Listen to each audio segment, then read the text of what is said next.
Grocery store which gets shut down. This happened 5 years ago when I was a senior in high school, around age 17 to 18 for those not familiar with the American education system, and was working as a cashier at our local grocery store. It was the late afternoon rush, so lines for my check stand were 3 to 4 shoppers deep despite our store having almost all of the tills in service. Enter nasty lady, NL, who queues up in my line. She appears to be in her mid-70s and has apparently never experienced a hold up at the grocery store before because she was loudly complaining to anyone who would listen about the horrible nuisance of having to wait a few minutes. She was clearly making others uncomfortable with her remarks and not helping the situation for all of us. Being the speedy cashier I was, in no time I was beginning her order. Despite her behavior, I greet her with a smile and the sappy sweet tone those who worked in retail are all too familiar with. Hello ma'am, how are you doing today? Pack them light. Excuse me? You heard me. I said I want my grocery bags packed light. Can't you see I'm an old lady? I can't lift much. Absolutely, not a problem. I scan her items as quickly as I can to get her on her way and out of my hair. I total the order and she proceeds to write a check, of course. As she does this, I begin bagging up her things. I fill the bags with about half of the weight I normally would put into a bag as this had previously appeased others with the same request. I began to think this would be the end of my interaction with her when NL suddenly stops what she's doing and pollutes the air with more of her crap. Are you stupid? Is there a problem? I told you to pack them light, but apparently you can't comprehend that. She begins to hastily throw items out of bags I've already packed, while I just pause for a moment dumbfounded by the audacity of this lady. Suddenly I have a light bulb moment on how I could lay down some well-deserved malicious compliance. I couldn't hold back my shit-eating grin as I looked her dead in the eyes and proceeded to put a single item into each bag. Can of beans into a single bag and slid down the counter. Tomato into its own bag. Even something as light as a box of jello, you guessed it.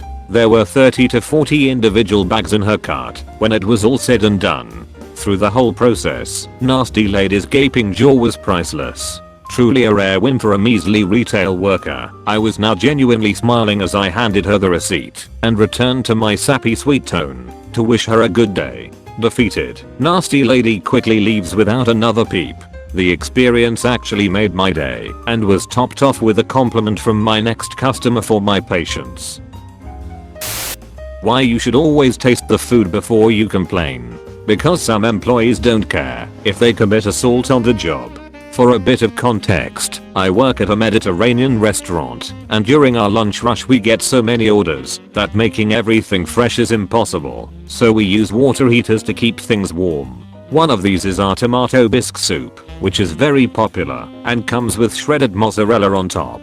So on the particular day, lunch rush was bigger than normal. We were rushing around like crazy, dealing with food and cleaning and everything. One family comes in and the mother orders the aforementioned soup.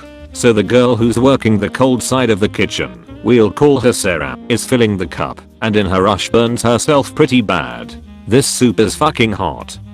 So I bring it out in its styrofoam cup to the woman and she picks it up and without tasting it decides it's not warm enough. I don't wanna argue, so I take it back and everyone's pissed. Our grill guy, who we'll call John, is especially miffed because Sarah burnt herself and this lady thinks it's cold. John takes the soup, puts it in a pot, puts it on the stove and cranks the heat all the way up. This goddamned soup spends around 10 minutes engulfed in flames. He takes it off the stove. It's charred black on top and bubbling like crazy. He puts it in a cup, plastic. It's too hot for styrofoam, and I take it out to her in excruciating pain while doing so because it's so hot, and set it down and head back to the kitchen. Not 5 seconds later a primordial roar of, "Ah shit, it's hot," echoes throughout the store. She never said anything to us, but Sarah yelled back, "You said to warm it up." And that's the day that me and my co-workers committed battery on the job. Want to threaten my job for being sick and ruining your day? Enjoy having your weekend ruined as well. Many years ago I worked at a gas station on a college campus, mainly the evening shift. Thursday through Sunday nights. The manager, I'll call her Wanda, was a total shitbag. She was constantly failing at her responsibilities, then blaming the employees when the owner would mention something. I had been working there for about 4 years when one morning I wasn't feeling well. I called around to see if anyone could come in for my shift, 4 to 12, but no one was available. I called Wanda to let her know I was sick and unable to come in, since part of her job was to cover shifts when others cannot. She told me to be at work and on time, or else I would be fired.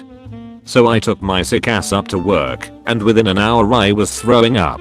I even threw up behind the counter when I couldn't make it to the bathroom in time. I called Wanda and told her I had to leave as I was throwing up constantly. She got an attitude, but said she would come in anyway. An hour later, she showed up, complaining that I ruined her day because she and her boyfriend were planning to leave to go on vacation that evening. I started to gather my things and she asked me what I was doing. I said, I'm sick and throwing up. I'm going home. She replied, I'm just here to watch the store while you get yourself together. If you leave, don't bother coming back. So I left. Around 8 o'clock Wanda called to ask me where I was. I told her I was at home, in bed, still throwing up. She told me I needed to come back to work so she could leave for her vacation. I reminded her of what she said before she left and said I was more than happy to comply. I hung up the phone and unplugged it. This was when landlines were still popular. I plugged the phone back in at 11:45 and called the store. Wanda answered after a minute of ringing, so the store had to be busy. Usually there's a ton of college kids wanting to get alcohol before the midnight cutoff. I said something like, Wanda, it's Christine. I just wanted to let you know that I'll be coming by Monday to get my last check, and also I agreed to work doubles tomorrow and Sunday so employee X could go home for the weekend. Good night, and unplugged the phone again after hanging up. I had a cell phone at this point, but Wanda didn't have the number, so I didn't plug my phone back in until Monday. I went up to the office around 3 to get my last check and Wanda was furious.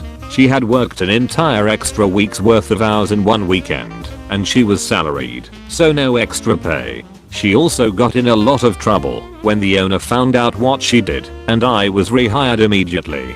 She was fired within a year of that incident. Warned my sister I was taking a shower as per requested.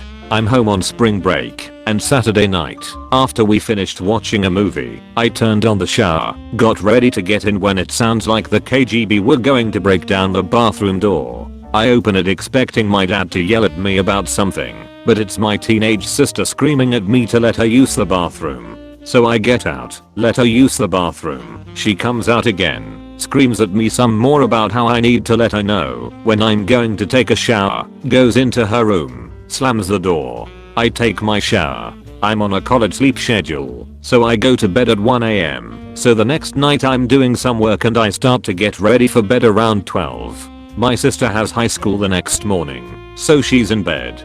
Before I take my shower I open her door and say in a loud voice that I will be taking a shower now. Guy can't do math. Short story. I used to work for local company on phone customer support. Many stories of horrible customers. My favorite that fits here was someone calling complaining that HBO hadn't been working for the last 2 days. It was $15 a month for HBO, so I offered a 10 credit. He thought that was too low and demanded more. So when I offered a credit of 2 days worth of the service he was having issues with, which was $1, but I didn't tell him that. He said good and hung up. Not sure about his reaction when he got his next bill with a $1 credit, but glad I didn't get the next call. My writing isn't big enough. Fine. This is kinda a short one, but I wanted to share this anyways, because I really like this subreddit. When I was in the last years of primary school, British for 1st 6th grade, we had to take mandatory writing classes, where we basically learned calligraphy and how to join up our letters fancy. It's England. What do you expect? Now, I hated that class with a passion. It was boring and pointless, but most importantly my teacher for that class was a total stuck-up bitch. She either wanted your writing to look exactly like hers, or she'd get pissy to the nth degree.